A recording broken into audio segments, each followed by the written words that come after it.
Iraq, जिसका पुराना नाम बाबुल था, वहाँ की एक मशहूर जगह थी ऊर। उस ऊर की बस्ती में आज़र के घराने में इब्राहीम अलैहिस्सलातु वस्सलाम की पैदाइश होती है और वहाँ से लेकर ज़मज़म के कुएँ की और ज़मज़म के चश्मे के फूटने तक का ज़िक्र मैंने पिछले जुमे में किया था। मुख्तसर खुतबा होने की वजह से सुन्नत इब्राहीमी जो कुर्बानी कहलाती है और इब्राहीम अलैहिस्सलातु वस्सलाम और इस्माईल अलैहिस्सलातु वस्सलाम की जो एक यादगार कहानी है, जो मुतअद्दिद सही हदीस में जिसका ज़िक्र आया है, उसको मैं पेश नहीं कर सका। और हकीकत यह है कि वो हम हर साल सुनते हैं और बात कोई नई नहीं होगी, वही पुरानी बातें ही आएंगी।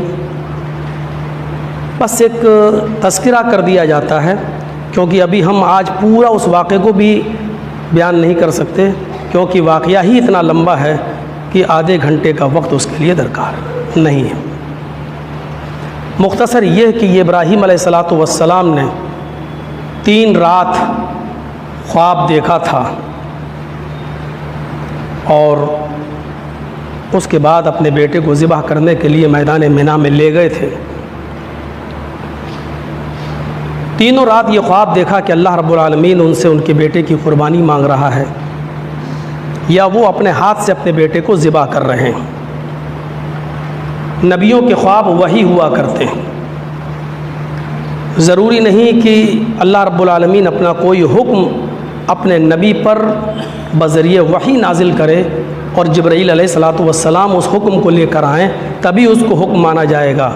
अगर अल्लाह रब्बुल आलमीन किसी नबी को ख्वाब में कोई चीज़ दिखा रहा है तो वो भी अल्लाह का एक हुक्म है, क्योंकि नबियों के ख्वाब वही हुआ करते हैं। 7वीं ज़िलहिज्जा की जब रात होगी तो वो 8वीं रात कहलाएगी। जैसे हमारे यहाँ जब 20वां रोज़ा होगा तो 21वीं शब कद्र होगी। तो इब्राहीम अलैहिस्सलातु वस्सलाम ने 7वीं ज़िलहिज्जा की रात को, जो 8 तारीख कहलाएगी, ख्वाब में देखा कि मैं अपने हाथ से अपने बेटे को ज़िबह कर रहा हूँ। तो सुबह होकर सोच विचार में पड़ गए कि ये क्या है। इसलिए 8 तारीख ज़िलहिज्जा की 8वीं तारीख का नाम पड़ गया यौमुत तरविया, सोच और गौर व फिक्र करने का दिन। 8 तारीख की रात यानी 9 तारीख को फिर ख्वाब देख रहे हैं कि मैं अपने हाथ से अपने बेटे को ज़िबह कर रहा हूँ। उस दिन यकीन कर लिया कि मुझसे मेरा अल्लाह रब्बुल आलमीन मेरे बेटे की कुर्बानी मांग रहा है। सुबह होकर जब यकीन हो गया तो उस दिन का नाम पड़ गया यौमुल आरफा, यकीन कर लेने का और पहचान जाने का दिन। 9 तारीख की रात को यानी 10वीं तारीख शुरू हो जाती है, फिर ख्वाब देख रहे हैं कि मैं अपने हाथ से अपने बेटे को ज़िबह कर रहा हूँ। तो हज़रत इब्राहीम अपने बेटे इस्माईल अलैहिस्सलातु वस्सलाम को सुबह होकर यानी 10 तारीख की सुबह होकर अपने बेटे को ले जाते हैं, छुरी को एक कपड़े में लपेट लेते हैं और ले जाते हैं। फिर वो लंबी दास्तान है कि शैतान बहकाता है, कई जगह बरगलाता है। उन तमाम चीज़ों को मैं कट ऑफ करते हुए थोड़ा सा आगे बढ़ता हूँ। जो असल जगह है मिना, वहाँ ले जाने के बाद अपने बेटे से इजहार करते हैं कि मेरे बेटे, मुझसे मेरे रब ने तुम्हारी कुर्बानी मांगी है। मैंने तुम्हारी माँ हाजरा को इसके बारे में कुछ नहीं बताया है। मैं तुम्हारी राय जानना चाहता हूँ कि बताओ बेटे तुम्हारी क्या राय है। कुरान करीम ने हज़रत इब्राहीम अलैहिस्सलातु वस्सलाम के उन जुमलों को रिकॉर्ड किया है। या बुनैया इन्नी अरा फिल मनामी अन्नी अस्बहुका फंजुर माज़ा तरा। मेरे बेटे, मैंने ख्वाब में देखा है, मनाम सोने की जगह, इन्नी अरा फिल मनामी, मैंने ख्वाबगाह में देखा है, सोने की जगह पे देखा है, बिस्तर पे देखा है, अन्नी अस्बहुका, मैं तुम्हें ज़िबा कर रहा हूँ। यानी मेरे रब ने मुझे ये दिखाकर मुझसे तुम्हारी कुर्बानी मांगी है। मैं तुम्हारी ऊपर कोई ज़ोर और ज़बरदस्ती नहीं करना चाहता। अल्लाह रब्बुल आलमीन ने हर शख्स को आज़ाद पैदा किया है, तुम भी आज़ाद हो। 13 साल तुम्हारी उम्र हो चुकी है। बज़बान कुरान फलम्मा बलगा माहुस्सई, बच्चा बालिग हो गया, यानी अपने बाप के साथ चलने फिरने लगा, दौड़ने लगा।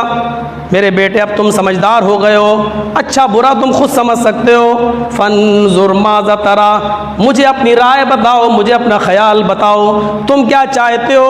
अगर मैं तुम्हें ज़िबा करूं तो तुम्हें कोई इनकार तो नहीं है? नबियों के बेटे भी अल्लाह रब्बुल आलमीन ने उनके अंदर भी कूट कूट कर शराफत भरी थी, संजीदगी भरी थी। अगरचे ऐसे नबियों का जिक्र भी मिलता है कि अगर बाप नेक है तो औलाद नाकारा निकली, जैसे नूह अलैहिस्सलातु वस्सलाम का बेटा कनान नाकारा निकला।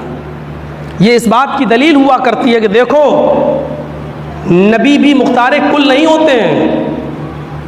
अगर किसी को हिदायत देना और गुमराह करना नबियों के बस का होता तो नूह अलैहिस्सलाम अपने बेटे को हिदायत दे देते। किसी बाप को सुधारना और बाप को हिदायत देना अगर नबियों का काम होता तो इब्राहीम अलैहिस्सलाम अपने बाप आज़र को सुधार देते। लेकिन हिदायत देना ना देना ये अल्लाह रब्बुल आलमीन का काम है। अल्लाह रब्बुल आलमीन ये वाक़यात दुनिया में दिखाता है। फरमाबरदार बेटा था, फ़ौरन चीखा बावाज़ बुलंद। उसने जो जुमले कहे उसको भी कुरान ने रिकॉर्ड कर लिया। या अबत फ़अल मा तुमर सतजिदुनी इंशाअल्लाहु मिनस्साबिरीन। फ़ौरन उस काम को कर डालिए। या अबती, इससे अच्छा बाप और बेटे का प्यार। बेटा, बाप भी कह रहे हैं बेटे। या बुनैया, चाहते तो नाम भी ले सकते थे, इस्माइल, अल्लाह मुझसे तुम्हारी कुर्बानी मांग रहा है। बाप अपने बेटे का नाम ले सकता है, बाप को इजाज़त है, लेकिन बाप इस्माइल नहीं कह रहे हैं। लुक़मान अलैहिस्सलाम अपने बेटे का नाम नहीं ले रहे हैं। या बुनैया ला तमशी फिल अर्ज़ि मरहा, आए मेरे बेटे ज़मीन पर अकड़ कर मत चला करो। ला तुशरिक बिल्लाह, मेरे बेटे अल्लाह के साथ किसी को शरीक मत करो। आप देखिए, बाप अपने बेटे को बेटा कह रहा है। यही प्यार सिखलाया है कुरान ने। और बेटा भी क्या कह रहा, या अबत फ़अल मा तुमर, अब्बू जान उस काम को फ़ौरन कर डालिए जिसका हुक्म अल्लाह रब्बुल आलमीन ने आपको दिया है। सतजिदुनी इंशाअल्लाहु मिनस्साबिरीन, अगर अल्लाह ने चाहा तो आप मुझे सब्र करने वालों में से पाएंगे। उसके बाद हुक्म बजा लाया जाता है। वतल्लहु लिल जबीन, अपने बेटे को पेशानी के बल लिटा दिया। पेशानी, ये माथा, ये जमीन पर रख दिया। तेज छुरी अपने बेटे की गर्दन पर रख दी। जमीन कांप गई, आसमान थर्रा गया। तख्लीक आदम के वक्त एतराज करने वाले फरिश्ते ज़ारो क़िदार रोने लगे। आज तक इतना सख्त इम्तहान किसी से नहीं हुआ कि एक बाप अपने बेटे के गर्दन पर अपने हाथ से छुरी चला रहा हो, और वो बेटा भी 86 साल की उम्र में बाप को हजारों दुआएं, मिन्नतें और समानतों के बाद मिला हो। रब्बे हबली मिनस सालिहीन का विरद करने के बाद मिला हो, एक लंबी मुद्दत के बाद मिला हो, और बुढ़ापे का सहारा हो। तो उस बेटे पर छुरी, सब परेशान, लेकिन अल्लाह रब्बुल आलमीन की ज़ात मुस्कुरा रही है। बेटे की ज़बान से ये 2-3 जुमले निकलते हैं कि अब्बू जान, ये चादर जिसमें आप छुरी को लपेट कर लाए हैं, जो आपने मेरे सर के नीचे रख दी है, इस चादर को आप निकाल दीजिए। जब आप ज़िबा करेंगे तो ये चादर खून में ख़राब हो जाएगी, सन जाएगी। फिर आप इसी चादर में मुझे कैसे लपेटेंगे? इसलिए इस चादर को निकाल दीजिए, और जब मैं ज़िबा हो जाऊं, जब मैं पूरी तरीक़े से कुर्बान कर दिया जाऊं, तो आए अब्बू जान, इसी चादर का कफन बनाकर किसी गड्ढे में मुझे गाड़ देना। मेरे जिस्म से ये कमीज़, ये कुर्ता भी उतार लीजिए। जब आप चादर में मेरे जिस्म को लपेट दें तो इस कुर्ते को मेरी माँ को दे देना और मेरा हदिया सलाम पेश करना। हाय अप्पू जान, एक और सवाल, एक और गुजारिश, मेरे हाथों को और मेरे पैरों को आप रस्सी से अच्छी तरीके से बांध दीजिए, ताकि जब आप मुझे ज़िबा करें तो मैं फड़फड़ा ना सकूं, तड़प ना सकूं। जब हाथ पैर खुले रहेंगे तो हो सकता है कि तकलीफ़ या दर्द की वजह से मैं अपना हाथ चलाऊं और आपकी छुरी को मैं रोक दूं और आपको मेरा तरस आ जाए, आपको मुझ पर रहम आ जाए और फिर आप अल्लाह के उस हुक्म को सही से न बजा ला सकें। इन जुमलों का असर बाप के ऊपर क्या पड़ा होगा, ये वही समझ सकता है कि जिसके दिल में अपनी औलाद की सच्ची मोहब्बत हो। लेकिन हिल्म का, सब्र का मजबूत पहाड़ बनकर इब्राहीम अलैहिस्सलातु वस्सलाम सिर्फ इतना ही जवाब देते हैं, बेटे अल्लाह के हुक्म को बजा लाने में तुम मेरी कितनी अच्छी मदद कर रहे हो। इसके बाद छुरी रख दी गर्दन पर। मुख्तलिफ अहादीस के आसार ये बतलाते हैं कि 3 मरतबा छुरी चलाई, लेकिन छुरी चलने का नाम नहीं लेती है। तीसरी बार जब छुरी चलाई तो इब्राहीम अलैहिस्सलातु वस्सलाम की ज़बान से ये जुमले निकले, अल्लाहु अकबर, अल्लाहु अकबर। छुरी के नीचे जो इस्माईल अलैहिस्सलातु वस्सलाम लेटे हुए थे उनकी ज़बान से जुमला निकला, ला इलाहा इल्लल्लाहु अल्लाहु अकबर। इब्राहीम और इस्माईल की ज़बान से निकले हुए इन जुमलों को जब फरिश्तों ने सुना तो उन्होंने कहा, अल्लाहु अकबर वलिल्लाहिल हम्द। जिस वक्त ये तकबीरें पढ़ी जा रही थीं, ज़मीन कांप रही थी और आसमान थर्रा रहा था और फरिश्ते रो रहे थे, उस वक्त इब्राहीम अलैहिस्सलातु वस्सलाम का हाथ तेज़ी के साथ इस्माईल की गर्दन पर चल रहा था, लेकिन उनको उसी बियाबान जंगल के अंदर एक आवाज़ सुनाई दे रही थी, बस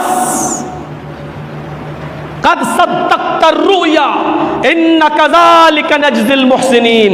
इब्राहीम तुमने मेरे हुक्म को पूरा कर दिया, अब बकिया काम मेरा है। तुमने छुरी चलाना काम था तुम्हारा, चला दिया, मेरा काम था बचाना, मैंने बचा लिया।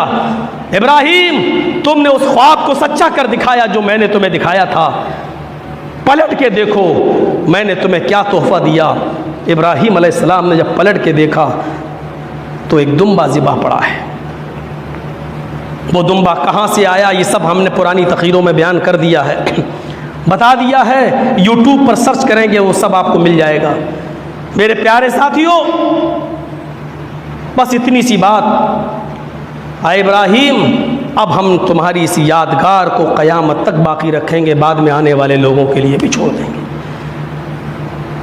बस ये वही सुन्नत है। इसीलिए साहबा ने पूछा था ये कुर्बानी क्या है। कभी अल्लाह के रसूल साहबा से सवाल करते थे ये कुर्बानी क्या है, तो अल्लाह के नबी ये नहीं फरमाते थे ये मेरी सुन्नत है, बल्कि आप उसका जवाब ये देते थे कि हाज़िही सुन्नत अबीकुम इब्राहीम, ये तुम्हारे बाप इब्राहीम अलैहिस्सलाम की सुन्नत है जिसको मैं भी जिंदा किए हुए।